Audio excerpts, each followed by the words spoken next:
छात्र छात्राओं को मेरा प्यार भरा नमस्कार। मैं फिर आपके सामने हूँ आज आपकी हिंदी की 10वीं कक्षा की वर्कशीट को लेकर। आपकी जो वर्कशीट है, आज हमें व्याकरण पढ़ना है और व्याकरण में अभ्यास करना है वाच्य परिवर्तन का। कार्यपत्रक हमारा 48 है, तिथि है 23/10/2020। तो प्रिय बच्चों, यहाँ आपको अपना नाम और यहाँ कक्षा अध्यापक का नाम पहले से आप करते आए हैं, आप अच्छी भली भांति परिचित भी हैं। तो पढ़ लेते हैं बच्चों। पिछले कार्यपत्रकों में हमने वाच्य और उसके भेदों के बारे में जाना था। इस कार्यपत्रक में हम वाच्य परिवर्तन करना सीखेंगे। बच्चों, जैसा कि आप जानते हैं कि वाच्य 3 प्रकार के होते हैं: कर्तृवाच्य, कर्मवाच्य और भाववाच्य। अब हम कर्तृवाच्य से कर्मवाच्य में अथवा कर्मवाच्य से कर्तृवाच्य में वाक्यों को बदलना सीखेंगे। कर्तृवाच्य से कर्मवाच्य में परिवर्तन के लिए निम्नलिखित बिंदुओं को ध्यान में रखें। पहला हमारा बिंदु है कि पहले कर्मवाच्य की मुख्य क्रिया को सामान्य भूतकाल में बदलिए। यानी कि अगर वो वर्तमान काल में है तो उसको हमें भूतकाल में क्रिया को परिवर्तित बदल देना है। दूसरा ध्यान रखना है हमें उस परिवर्तित क्रिया के साथ जाना क्रिया का काल, पुरुष, वचन, लिंग के अनुसार जो रूप हो उसे जोड़कर साधारण क्रिया को संयुक्त क्रिया में बदलिए। एक जाना क्रिया है या जाता है, हम कहते हैं गया, तो गया और जाता है दोनों में अंतर है। गया कहते ही वो भूतकाल हो गया, जाएगा भविष्यकाल हो जाएगा। तो उसके अनुसार हमें लिंग, पुरुष, वचन जो भी उसमें है उसको जोड़कर संयुक्त क्रिया में बदलना है। तीसरा हमारा है कर्तृवाच्य के कर्ता के साथ कोई विभक्ति लगी हो तो उसे हटाकर से अथवा के द्वारा लिखिए। यदि कर्म के साथ कोई विभक्ति लगी हो तो उसे हटा दीजिए। सिंपल सा होता है, जैसे राम को घर जाना है तो राम के द्वारा घर जाया जाएगा, तो को विभक्ति हट जाएगी। तो उम्मीद करता हूँ ये कुछ मुख्य बिंदु आप याद रखेंगे और हमेशा आपके काम भी आएंगे। वैसे अभ्यास जब आप करेंगे तो मुझे लगता है वो सरल होगा और आपको आसानी से समझ आएगा, कोई दिक्कत नहीं होगी। तो आइए बढ़ते हैं, हम आज का अभ्यास कर लेते हैं। कर्तृवाच्य से कर्मवाच्य में बदलते हैं। प्यारे बच्चों, आपके सामने उदाहरण दिए गए हैं। इधर कर्तृवाच्य है और इधर कर्मवाच्य है। तो उदाहरण जो हमारा पहला है, शेर शिकार करते हैं। तो कर्मवाच्य में जब हम इसको बदलेंगे तो शेर के द्वारा शिकार किया जाता है। अब आप देखिए यहाँ पे करते हैं वर्तमान क्रिया में जो बदल रहा है, किया जाता है। किया जाता है भूतकाल सामान्य क्रिया में बदल दिया गया कि किया जाता है। करता करते नहीं है, किया जाता है, तो सामान्य भूतकाल में वो बदल गया है। दूसरा है महात्मा गांधी ने असहयोग आंदोलन चलाया था, तो इसको महात्मा गांधी द्वारा असहयोग आंदोलन चलाया गया था। तीसरा है दादी कहानी सुनाएगी, दादी द्वारा कहानी सुनाई जाएगी। बहुत सरल है, सुनाई सुनाएगी और सुनाई जाएगी, तो सामान्य भूतकाल में क्रिया को बदल दिया गया।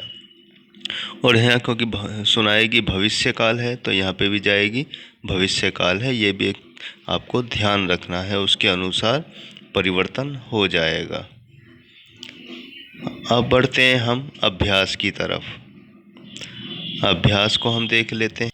अभ्यास हमारा आपके सामने है, जो हमें करना है वर्कशीट में दिया गया है आपको अभ्यास करने के लिए कि मनीषा ने सुंदर चित्र बनाए।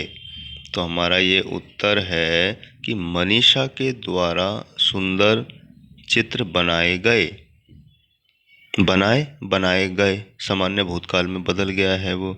आसान तरीका यही है कि यहाँ मनीषा ने, यहाँ पे ने विभक्ति लगी है कर्ता में, तो ने विभक्ति को हटा दिया जाएगा, यहाँ से के द्वारा का प्रयोग होगा जैसा कि आपको बताया गया शुरुआत में। दूसरा है कि शिल्पकार मूर्ति गढ़ता है, तो यहाँ पर आएगा शिल्पकार के द्वारा मूर्ति गढ़ी जाती है। तीसरा है छोटे भाई ने पत्र लिखा, तो यहाँ आएगा छोटे भाई के द्वारा पत्र को लिखा गया कर्मवाच्य में जब हम बदलेंगे। चौथा है वह रात में दूध पीकर सोता है। इसका उत्तर है उसके द्वारा रात में दूध पीकर सोया जाता है। अब है तुम आजकल क्रिकेट नहीं खेलते। तुम्हारे द्वारा आजकल क्रिकेट नहीं खेला जाता। ईश्वर हमारी रक्षा करेंगे। ईश्वर के द्वारा हमारी रक्षा की जाएगी। वह हमेशा मास्क पहनता है। उस द्वारा हमेशा मास्क पहना जाता है। आप देख रहे हैं कि वह का उस हो गया, जब बदला जाएगा तो वह द्वारा नहीं, ये गलत हो जाता है। तो वह का उसमें परिवर्तन करके उस द्वारा हमेशा मास्क पहना जाता है। पिताजी ने बच्चे को डांट लगाई। अब पिताजी द्वारा बच्चे को डांटा गया। गया सामान्य भूतकाल में बदल गया, जैसे कि नियम बताया गया है। रफ़ीक ने आज बढ़िया फुटबॉल खेला था। रफ़ीक द्वारा आज बढ़िया फुटबॉल खेला गया।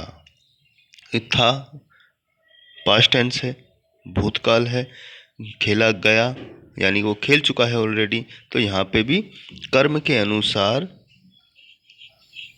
परिवर्तन हो जाता है, क्रिया में भी और लिंग वचन में भी। वह आज बाजार नहीं जाएगा। उससे आज बाजार नहीं जाया जाएगा।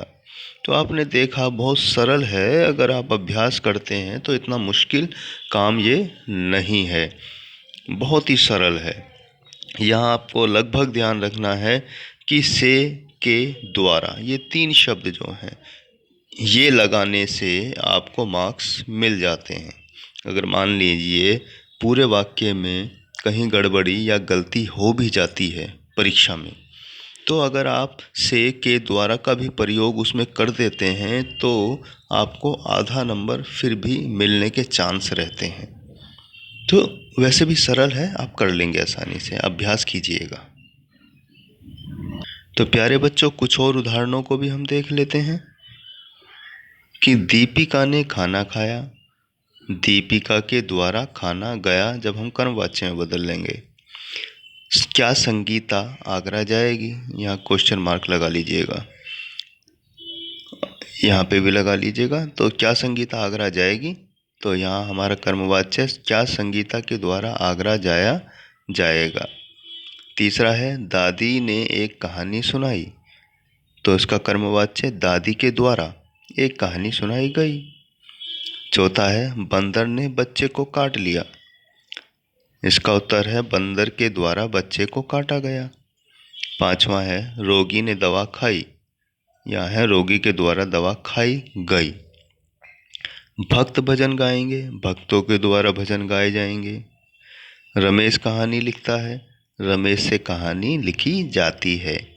सीता ने कहानी लिखी, सीता के द्वारा कहानी लिखी गई।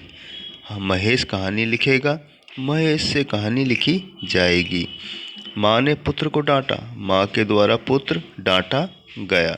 तो आपने देखा बहुत सरल और आसान है।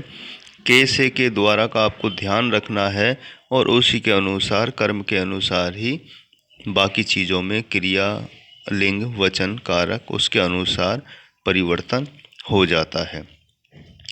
यानी कि भक्त भजन गाएंगे, आपने देखा यहाँ भक्त भजन गाए जाएंगे, यानी भविष्यत काल तो है लेकिन जो मूलभूत क्रिया है उसमें भी परिवर्तन हो जाता है। और विभक्ति जो कर्ता कारक में लगी है, जैसे ये दीपिका पहला सेंटेंस है, दीपिका ने, ये जो ने विभक्ति है कर्मवाच्य में बनाते समय के द्वारा में बदल जाएगी। तो ये सब आपको ध्यान रखना, छोटी और आसान बातें हैं, आप प्रतिभाशाली हैं, आसानी से कर लेंगे। तो प्रिय बच्चों, उम्मीद करता हूँ आपको वाच्य, कर्तृवाच्य से कर्मवाच्य में परिवर्तन समझ आ गया होगा। अगली बार फिर मिलते हैं अगली वर्कशीट पर। उससे पहले कुछ खास बातें, अपने लगातार हाथ धोते रहिए, बाहर निकलिए तो मास्क लगाइए और भीड़ भाड़ जैसी जगह पर 2 गज की दूरी या 6 फीट की दूरी बनाकर रखिए। कोरोना से लड़ना है ज़रूरी, तो ये उपाय अपनाने भी हैं ज़रूरी। तो इसी के साथ मैं लेता हूँ विदा। आपको सभी को बहुत बहुत शुभकामनाएं। पसंद आए तो लाइक, शेयर कमेंट कीजिएगा। मुझे आपके कमेंट का इंतज़ार रहेगा। अलविदा बच्चों।